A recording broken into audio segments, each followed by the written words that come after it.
Amis auditeurs, bonjour, bienvenue sur Fréquence Histoire. Je suis accompagné aujourd'hui de Benjamin Ratichot. Bonjour Benjamin. Bonjour. Alors aujourd'hui, nouveau concept d'émission sur Fréquence Histoire en format court, consacré à un scrutin important dans l'histoire politique. Cette émission, nous l'intitulons Élections marquantes et nous nous intéresserons aujourd'hui aux élections législatives françaises de 1871, élections plurielles parce qu'on le verra, Benjamin, il y a eu une série d'élections générales en février 1871 et puis des élections complémentaires, partielles, en juillet suivant. Oui, alors nous sommes amenés à traiter de cette double élection de 1871, dont il faudra rappeler évidemment le contexte, le mode de scrutin et évidemment tout l'effet de la composition que les élections vont donner à cette assemblée sur justement le déroulement de la législature jusqu'à son terme, c'est-à-dire jusqu'à la convocation de nouvelles élections en 1876, après que le pays ait pris sa forme républicaine conformément aux lois constitutionnelles votées en 1875. Donc pour prendre l'histoire dans le bon sens, il faut peut-être rappeler les conditions de ce scrutin, conditions bien funestes, Gauthier. Oui, c'est des conditions difficiles parce que vous le savez sans doute, il y a quelques mois avant cette élection, cette guerre franco-prussienne qui oppose donc le Second Empire français à la Prusse. Vous le savez, c'est un désastre militaire du côté français avec cette défaite de Sedan le 2 septembre 1870 et conséquemment la chute du Second Empire, la proclamation d'une nouvelle république, d'une troisième république française le 4 septembre 1870 depuis, je crois, l'hôtel de ville de Paris, puis c'est proclamé même dans différentes villes. C'est amusant d'ailleurs, je crois qu'il me semble qu'à Marseille c'est proclamé la veille. Enfin, vous voyez bien qu'il y a un climat d'anarchie, il y a un climat d'incertitude parce que même si le Second Empire chute, la France, elle, ne capitule pas tout de suite. Il y a la continuation du conflit contre la Prusse jusqu'en janvier, sauf que là, c'est mené par le nouveau gouvernement républicain. Alors, c'est pas des républicains radicaux, on verra, ce sont des gens assez modérés, Favre, Ferry, Simon notamment.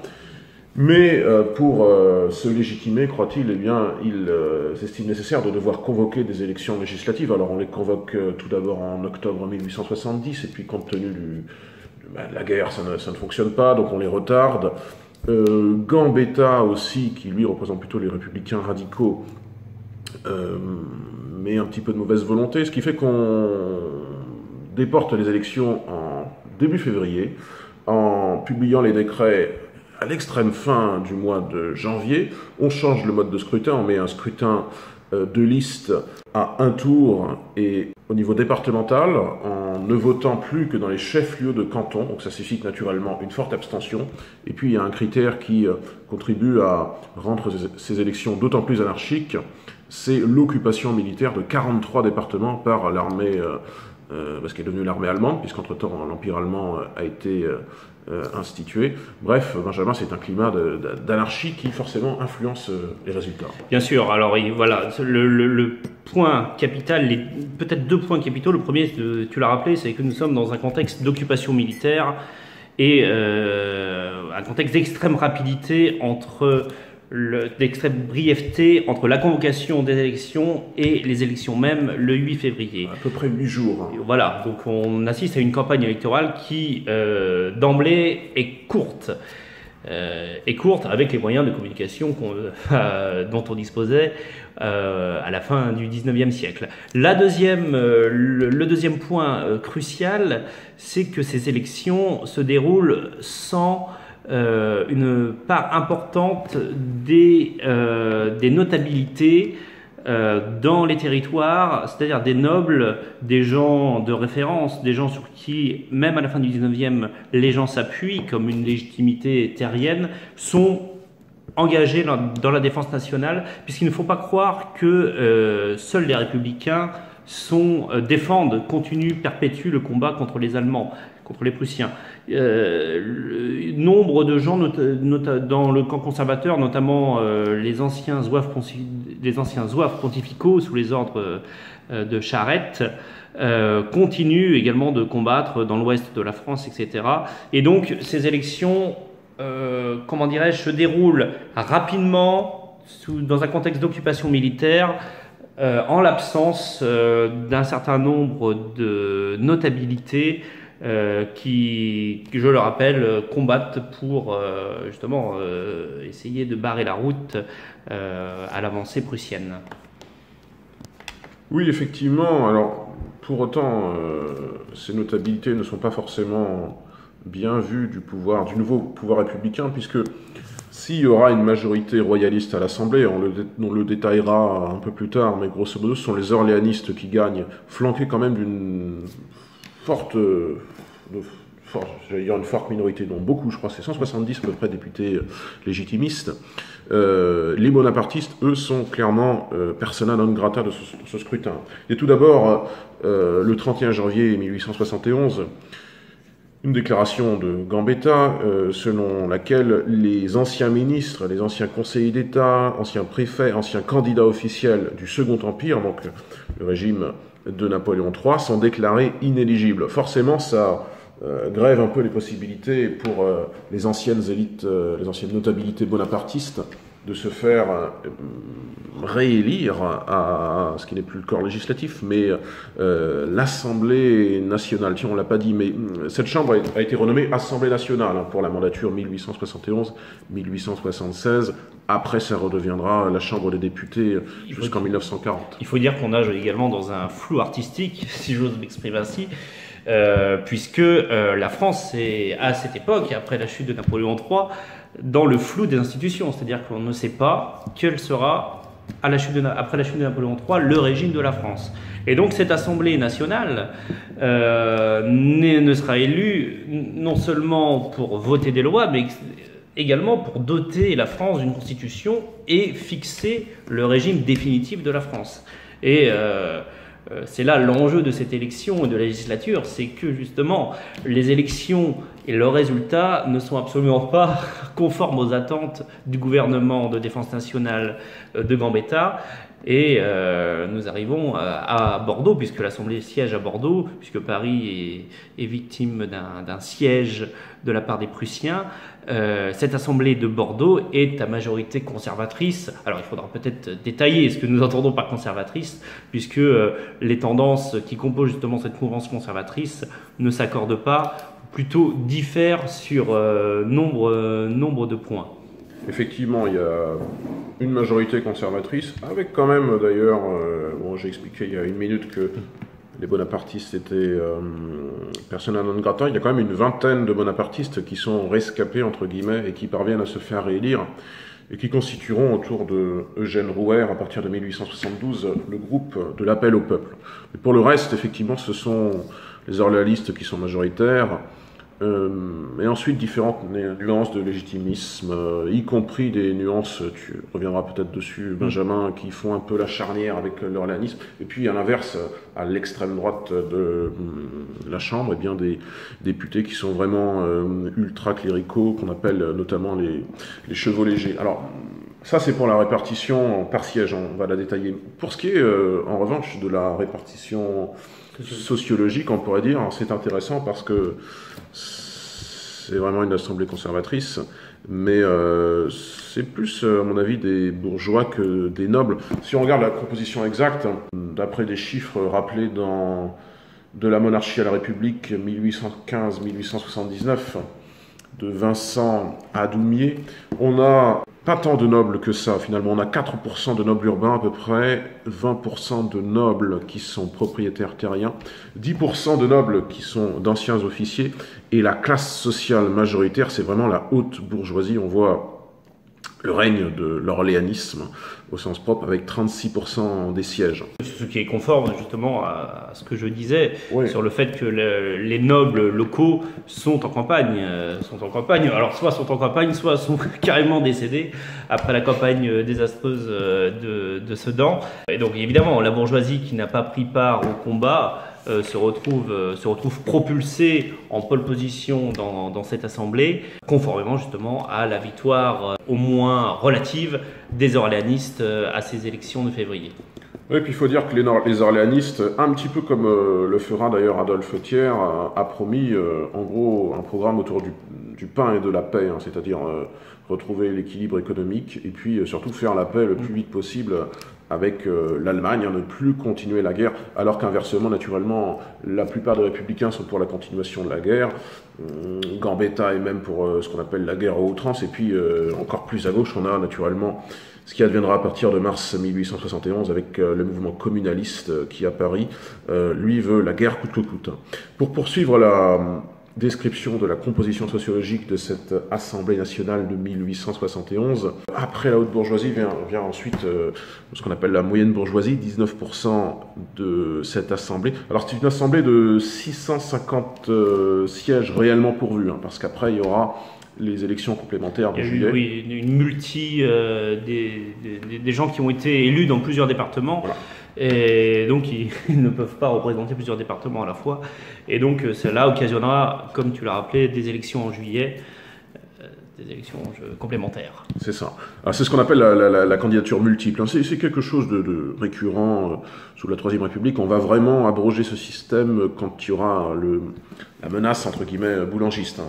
On fera en sorte que les députés, qu'on appelle des représentants d'ailleurs en 1871, on fera en sorte que les députés ne puissent plus être élus que dans un seul département. Pour revenir à l'Assemblée de 1871, la petite bourgeoisie représente 8%, ce qui fait que le bloc des bourgeoisies, si on peut dire, représente, si je calcule bien, 63% des 650 sièges. Ça vous donne un petit peu l'image de cette assemblée à majorité orléaniste. Et puis la classe ouvrière, elle, ne représente pas plus de 3% des sièges. Je suppose parmi les républicains les plus radicaux, et encore il faudrait sans doute affiner ce portrait parce que parmi les radicaux, il y a certainement beaucoup de littérateurs, d'hommes qui en réalité représentent plutôt les élites urbaines du pays. En tout cas, cette assemblée qui est élue donc le 8 février 1871, elle est convoquée, donc, comme tu l'as indiqué, Benjamin, à Bordeaux. Le 17 février, elle ratifie les préliminaires de paix avec l'Allemagne, ce qui suscite d'ailleurs la lyre des députés alsaciens et lorrains, parce qu'ils perçoivent qu'ils ne seront plus français bientôt. Alors je crois, il me semble qu'il quitte l'Assemblée. Gambetta avait été élu en Alsace, il quitte l'Assemblée. Dans le Bas-Rhin, et il quitte... Ah oui, mais c'est quelque chose d'assez intéressant, puisque les territoires qui étaient occupés, et notamment les territoires dont le dialecte était un dialecte germanique, notamment l'alsacien ou le platte, en Lorraine, sont des territoires qui votent et qui élisent des députés. Donc il y a en février 1871 des députés qui proviennent du Bas-Rhin, du Haut-Rhin, de la Moselle. Et d'Algérie aussi. Et d'Algérie également, et même de Comptoir des Indes. Le représentant de l'Inde, monsieur de Richemont, sera un député d'extrême droite. Mais oui, je reviens à mes Alsaciens et à mes Lorrains. Ces députés ont été élus. Et évidemment, quand la paix sera signée, ce sera véritablement effectif le 5 mai 1871 par le traité de Francfort. Ces députés-là sont totalement ravagés par l'idée même de se séparer de la France.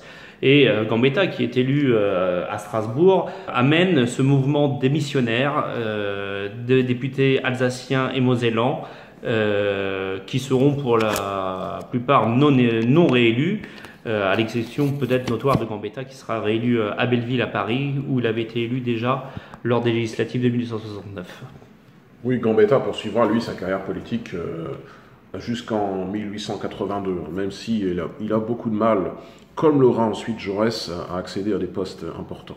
Alors, il y a donc, on l'a indiqué, cette ratification des préliminaires de paix, et puis ensuite, le 10 mars, il y a ce qu'on appelle le pacte de Bordeaux, qui est une sorte de d'accord implicite, oui, tacite du président. Alors il doit être président de l'Assemblée nationale, je pense. Thiers, il n'est pas encore président c'est président de l'autorité de la République. Alors le terme de République apparaîtra. Non, c'est la loi Rivet. C'est la loi Rivet du 31 août 1871. On accorde assez rapidement le titre de chef du pouvoir exécutif à Thiers. Chef du pouvoir exécutif, et on choisit, et c'est assez révélateur de la complexité de la composition politique de cette assemblée, on accorde à quelqu'un qui est extrait du centre-gauche, Thiers, cette présidence de l'exécutif. Et donc la mission de Thiers est de calmer le jeu et de reporter à plus tard la question du régime, qui divise déjà l'Assemblée. Nous y reviendrons peut-être, notamment sur les projets de restauration monarchique. Mais Thiers dit siffle la fin de la récré et justement fait en sorte de privilégier la paix par rapport à la question des institutions et du régime politique. Voilà, donc c'est ça l'implicite du pacte de Bordeaux, entre guillemets, c'est voir pour plus tard. Et ce sera en gros en 1875-1876, qu'est-ce que sera le régime. Pour l'instant, le régime n'est républicain que de fait. Il est toléré par cette majorité royaliste. Et Thiers semble être un petit peu l'homme parfait pour faire la synthèse, puisqu'il n'est pas royaliste, Thiers, mais ça n'est pas un républicain modéré. Moi, j'ai même du mal à le qualifier de républicain. Au sens propre, c'est un centriste. Avant l'heure. C'est pas un centriste. Si on pouvait le qualifier politiquement, je dirais que Thiers est thierriste. Il est thierriste. Voilà. Il est vraiment à la conjonction des différents. Déjà à la conjonction des centres gauche et centre droit, mais il est vraiment au centre de l'Assemblée. Et il le joue. Il a conscience du caractère véritablement d'appoint que lui et sa famille politique ont pour faire ou défaire les majorités. Et ça va vraiment être l'agent bloqueur de toute tentative de restauration monarchique, notamment parce qu'il va jouer de son influence politique et de la faculté qu'il aura de renverser la majorité ou de la consolider, par notamment ce groupe du centre-gauche qui est proche des orléanistes, mais qui conserve son indépendance et qui, tout au long de la magistrature, jalousera cette indépendance et prendra véritablement définitivement ses distances avec l'orléanisme et deviendra pleinement républicain.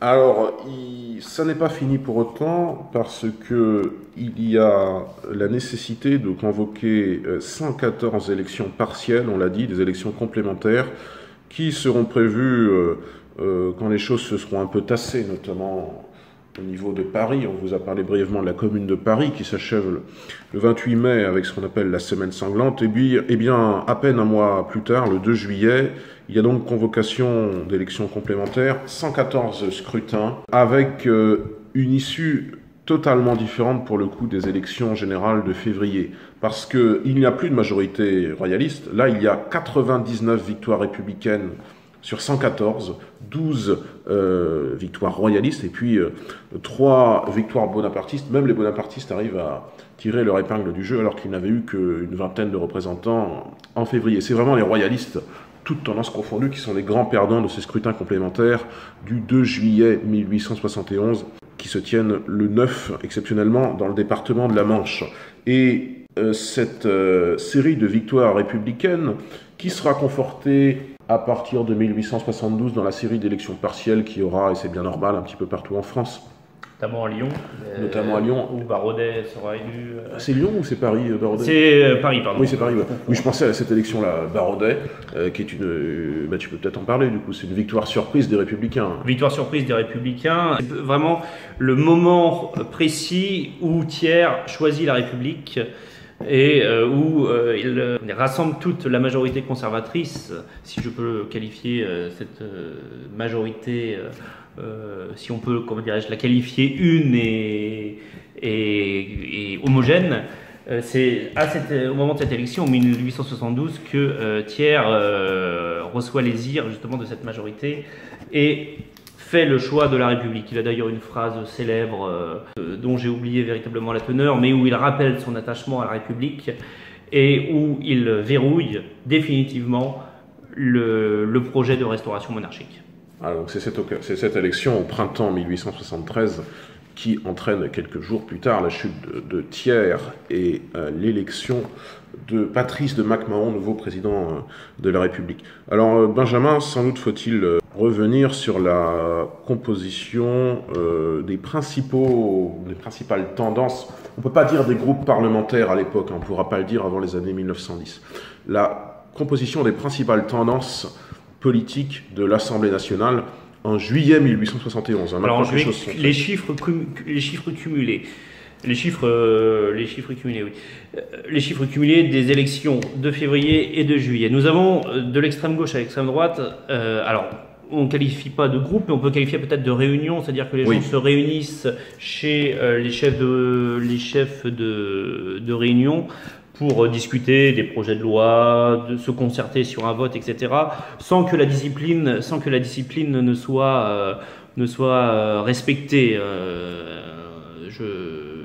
J'ai les cas notamment, puisque c'est des cas qui m'intéressent, de Chevaux-Légers, où malgré les réunions qui se tiennent chez le marquis de Gouvelot, impasse des Chevaux-Légers à Versailles, les députés votent librement et selon plus leur conscience que selon des directives politiques. Donc de l'extrême gauche à l'extrême droite, nous avons un groupe d'environ 80 députés, ce sont les républicains radicaux, qui ont le même idéal que la commune qui a été matée à Paris.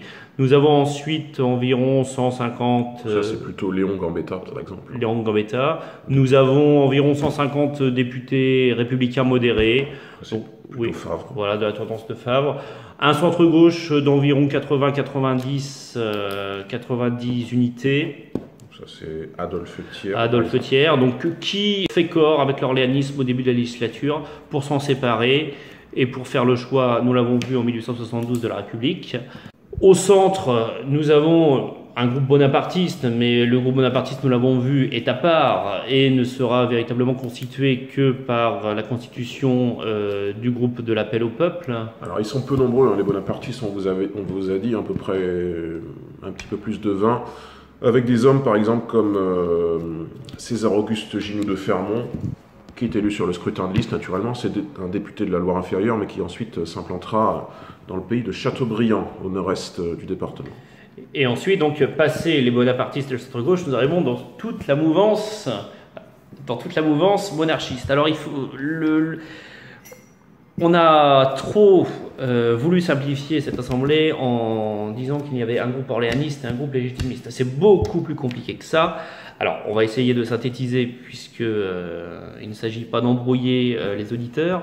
Nous avons un groupe vraiment orléaniste qui fait de la fidélité au prince d'Orléans comme prince d'Orléans, c'est-à-dire comme princes libéraux fusionnant l'idée de la monarchie traditionnelle avec les apports de la Révolution française, et qui se mêle avec une sociologie, nous l'avons dit, bourgeoise. Donc cet orléanisme comprend à peu près 130 à 150 unités et demeure la première force politique. Nous avons ensuite toute une panoplie de légitimisme dont le courant majoritaire est un légitimisme modéré d'environ 130-135 unités,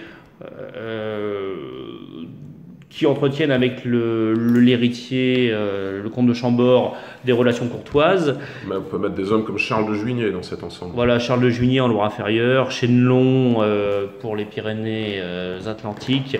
Voilà, ces gens-là sont des légitimistes, des notables locaux qui, pour la majorité, sont élus pour la première fois, mais qui sont des descendants au niveau de la pratique politique de Pierre-Antoine Berryer, qui était le grand député légitimiste sous la monarchie de Juillet et sous le Second Empire. Et à gauche et à droite de ce bloc légitimiste, nous avons à gauche des fusionnistes, ceux qui seront pour la fusion entre légitimisme et orléanisme sans faire trop attention à la doctrine, en privilégiant l'idée d'une monarchie constitutionnelle.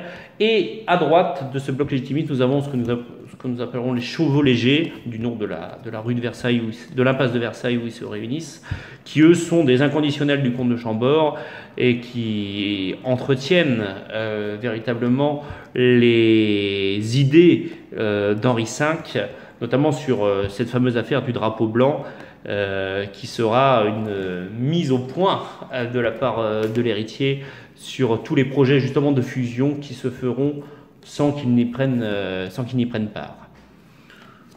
Voilà, effectivement, c'est assez précis parce qu'on a effectivement tendance à voir cette logique Benjamin en bloc. Moi-même, je l'avais mentalement, j'avais cette idée comme ça des deux blocs, le légitimiste orléaniste, avec à peu près 170 et 210 éléments respectivement. C'est effectivement beaucoup plus nuancé que ça. Et pour les légitimistes, contrairement aux orléanistes, ce sont des gens qui sont pour la majorité élus pour la première fois, et ce qui causera justement leur difficulté pendant toute la durée de la législature. Pourquoi ?